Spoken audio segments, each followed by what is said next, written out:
और क्या चल रहा है? वैसे यूजुअली तो लोग वेलकम बैक बोलते हैं, लेकिन इस केस में वेलकम बैक मैं आपको नहीं बोलूँगी, आप लोग मुझे बोलो, क्योंकि पिछले वीडियो के काफ़ी टाइम बाद मैं आई हूँ। सो एक्चुअली पिछला वीडियो देखा मैंने अपना कुछ सालों बाद, तो देख के अच्छा लगा कैसे मेमोरीज़ क्रिएट की थी। तो फिर से मैं अपनी बहन के साथ बाहर जाने वाली थी, मैंने सोचा क्यों ना रिकॉर्डिंग कर लेते हैं और फिर से अपलोड करते हैं, ताकि जब कुछ सालों बाद देखें तो फिर से देख के शायद अच्छा लगे। तो चलो देखते हैं क्या किया हमने। लेकिन उससे पहले वीडियो को ज़रा लाइक कर देना प्लीज़। और हाँ, वीडियो पूरी एंड तक देखना, फिर एंड में बात करते हैं। और चलो,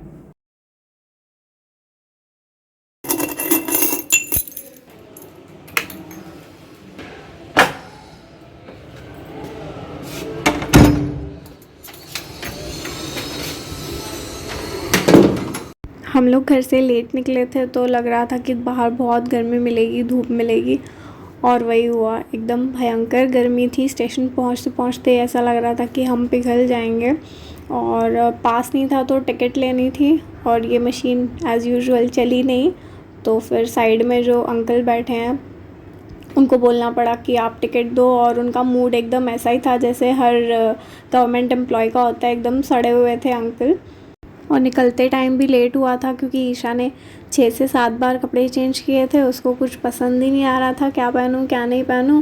तो काफ़ी बार कपड़े चेंज किए, और फिर जब हम आए तो पता चला कि सिर्फ फास्ट ट्रेन्स हैं। 3 या 4 फास्ट ट्रेन्स जाने के बाद स्लो ट्रेन आने वाली थी। और इतनी गर्मी में बिल्कुल मूड नहीं था कि हम ट्रेन चेंज करें बोरीवली से। तो मैं डायरेक्ट ट्रेन का ही वेट कर रही थी, और इसमें भी कंफर्म नहीं था सीट मिलेगी या नहीं। संडे है, लेकिन फिर भी इतनी भीड़ होती है। बॉम्बे में ऐसे कभी दिन नहीं जाता है कि आपको भीड़ ना मिले, except for early mornings and early nights. मैं ये सोचती हूँ यार, संडे के दिन भी इतनी भीड़ कहाँ से आती है। ऐसा लगता है जैसे कि वर्किंग डे है। मुझे तो लग रहा था कि सीट मिलेगी कि नहीं, पर मिल गई सीट थैंकफुली। सिर्फ बाहर से देखने में ऐसे लग रहा था कि सीट नहीं मिलेगी, पर अंदर खाली ही थी ट्रेन। आधा दिन बीत गया था तो मन ही नहीं कर रहा था, ऐसे लग रहा था कि घर पे ही रहें। बट कपड़े एक्सचेंज कराने थे तो उनकी एक्सचेंज विंडो ख़त्म हो जाती, इसलिए आना पड़ा।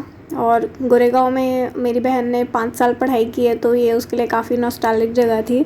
हम भी यहाँ 10 साल रहे हैं। ये स्टेशन के पास की मार्केट है। यहाँ पे थर्सडे को उस टाइम पे मार्केट लगती थी, आज से काफ़ी साल पहले, अब लगती है या पता नहीं। और यहाँ पे बहुत खुश हो रही थी कि ट्रैफिक नहीं है, और आगे जाके ट्रैफिक मिल गया। बट फाइनली हम पहुँचे गए।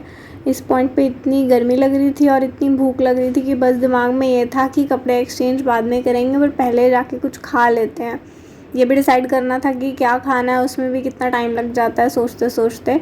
और ये जिस स्पीड से इस शार्क के प्ले एरिया की तरफ निकली थी, मुझे तो लगा था वहीं जा रही है। ये है भी ऐसी सी बच्चों जैसी।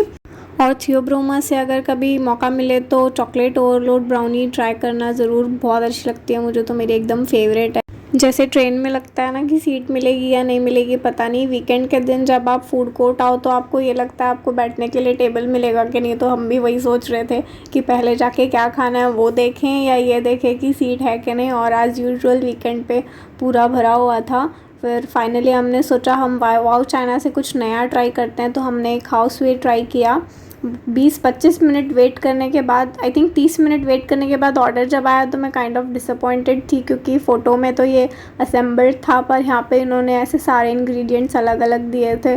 तो ऑलरेडी भूख लग रही थी, ऊपर से एक्स्ट्रा काम हो गया, तो फिर थोड़ा सा डिसअपॉइंटमेंट हो गई। फर्स्ट टाइम ट्राई कर रहे थे तो हमें पता नहीं था कि ये कोकोनट मिल्क बेस्ड ग्रेवी या सूप जो भी है होगा, सूप ही था आई थिंक, बट वो इतना थिक था कि ग्रेवी जैसा लग रहा था। और हम दोनों को कोकोनट बेस्ड कुछ भी खाने की चीज़ बिल्कुल अच्छी नहीं लगती। तो भूख तो लगी थी, खुशबू भी बहुत अच्छी आ रही थी, और देख के ऐसे एक्सपेक्टेशंस हाई थी। बट 3 स्टार्स से ज़्यादा मैं नहीं दूँगी, क्योंकि एक तो पर्सनल प्रेफरेंस भी थी, और प्राइस वाइज क्वांटिटी उतनी अच्छी नहीं थी। बट अब ले चुके थे तो क्या करते। बट अगर इसमें कोकोनट मिल्क की जगह नॉर्मल क्रीम बेस्ड होती ग्रेवी, जैसे कि क्रीम ऑफ मशरूम सूप वगैरह होता है, तो बहुत अच्छा लगता। पूरा फिनिश तो नहीं कर पाए थे हम, तो हमने बाकी का जितना था उतना टेक अवे कर लिया था। इसके बाद जो मेन काम करना था वो करने के लिए हम लोग निकले लाइफस्टाइल से। कुछ कपड़े थे जो एक्सचेंज करवाने थे, तो सोचा कि ईशा फॉर्मल पैंट्स ले लेगी उसके लिए। तो यहाँ पे मैं अभी चेंज करा रही थी, तो उन्होंने स्टोर क्रेडिट दे दिया जो हम आई थिंक 3 मंथ्स तक यूज़ कर सकते थे, बट सोचा अब आए हैं तो आज ही काम ख़त्म करके जाते हैं। जब लास्ट टाइम आए थे तब फॉर्मल्स में काफ़ी ऑप्शंस थे, पर ईशा साथ में नहीं थी तो उतना क्लिक नहीं हुआ कि ले सकते हैं। इस बार जब चाहिए था तो ज़्यादा ऑप्शंस थे भी नहीं, और जो पसंद आ रहा था उसमें कभी साइज़ के इश्यूज़ हो रहे थे तो कभी कलर ऑप्शंस अवेलेबल नहीं थे, तो ये थोड़ी सी इरिटेट हो गई थी। फिर भी 7 से 8 ऑप्शंस ढूंढ के निकाल ही लिए हमने। इसको ज़्यादा कुछ पसंद तो नहीं आया, बट फाइनली एक ट्राउज़र पे इसने हाँ भरी। और ये वाले ब्लेज़र में तो मुझे बहुत प्यारी लग रही थी, एकदम जैसे कि कोई मैनेजर नहीं होते, मीटिंग से आते हैं डांटने के लिए, सिर्फ घूमते रहते हैं यहाँ वहाँ और आपको डांटते रहते हैं। तो ये थोड़ी सी डांटने की एक्टिंग भी कर रही थी। तो मैंने इसको कहा था जब तू मैनेजर बन जाएगी तो ऐसे पॉप कलर्स ले लियो। ट्राउज़र सिलेक्ट कर चुके थे तो हम नीचे आ गए, और ये थोड़ी बहुत एक्सेसरीज़ चेकआउट कर रही थी। यहाँ पे भी वही हुआ, लास्ट टाइम बहुत प्यारे प्यारे ऑप्शंस थे, एकदम एलिगेंट और क्लासी नेक पीसेस वगैरह थे। इस बार ये आई तो इसको कुछ मिला ही नहीं। यहाँ से काम ख़त्म करके हमने सोचा हम एक बार मिनीसो चक्कर लगा लेते हैं, क्योंकि इसको लेने थे पेपर क्लिप्स, जो कि फिर से हम मिनीसो में गए तो उसको नहीं मिला। और यहाँ पे उन्होंने ज़्यादा कुछ रिकॉर्ड करने नहीं दिया, क्योंकि बोल रहे थे कि फ़ोटोज़ या वीडियोज़ अलाउड नहीं है। तो फिर मैंने बंद कर दिया, उतना कुछ किया नहीं। पेपर क्लिप्स भी नहीं मिले, और फ्रेगरेंसेस वगैरह यहाँ पे कुछ खास नहीं थी। नेल पेंट्स अच्छी हैं, लास्ट टाइम ली थी हमने। और इसको फिर से भूख लग गई थी तो ये सूप लेके आ गई। खाउस हुई तो इसे पसंद नहीं आया, इसने बिल्कुल नहीं खाया।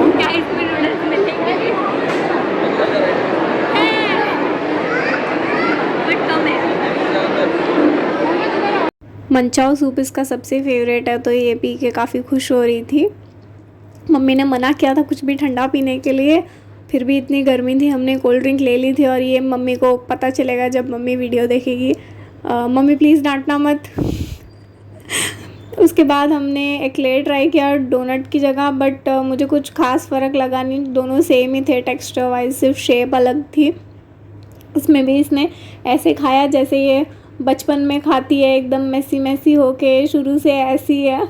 तो मैं इसका बहुत मजाक उड़ा रही थी कि अभी भी कैसे बच्चों जैसी खाती है, और एकदम शर्मा गई है बेचारी।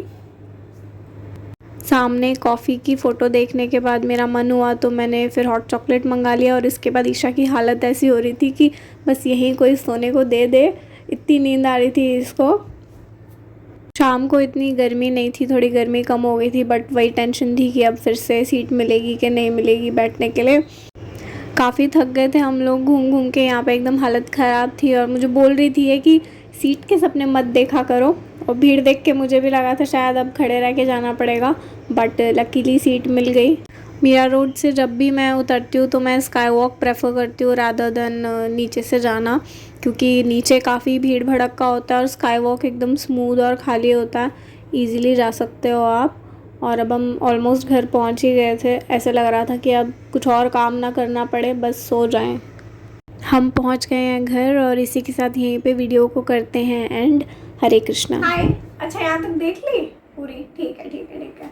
अब देख ही लिया तो फिर लाइक शेयर कमेंट सब और सब्सक्राइब के बटन के साथ फटाफट फास्टेस्ट फिंगर फर्स्ट खेलो, ताकि हम नेक्स्ट वीडियो में मिलें। और I will see you soon.